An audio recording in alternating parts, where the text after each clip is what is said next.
রাত, জঙ্গল, ডাকাত আর একা এক ঘোড়ার গাড়ি। ভাবছেন এগিয়ে যাবে নাকি ফিরে যাবে? কিন্তু অপেক্ষা করুন, সামনে যা দেখবেন তাতে চোখ কপালে উঠবে।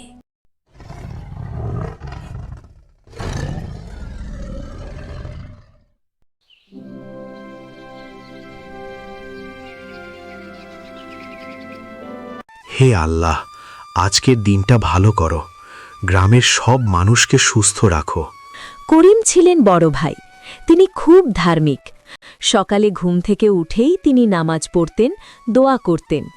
ভাইয়া ভাইয়া, আমার ঘোড়ার গাড়িটা দেখেছো? বাহাদুরকে আজ নতুন লাগাম পরাবো।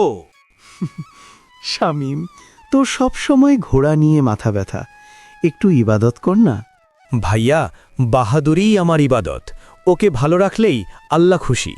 শামীম, রাতের পথে যেও না, ওই জঙ্গলের রাস্তায় ডাকাত থাকে, শুনেছি অনেক ব্যবসায়ী লুট হয়েছে। ভাইয়া, তুমি শুধু দোয়া করো, বাহাদুর আর আমি কাউকে ভয় পাই না। ডাকাত এলে তাদের মজা দেখাবো, তুমি চিন্তা করো না।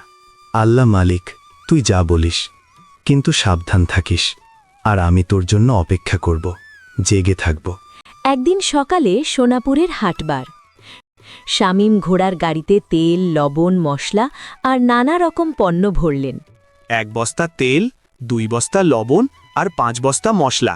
এইবার মধুবনে ভালো ব্যবসা হবে ইনশাআল্লাহ। কিরে বাহাদুর, তুইও রেডি? আজ অনেক দূর যেতে হবে, তোর পায়ে যেন দম থাকে।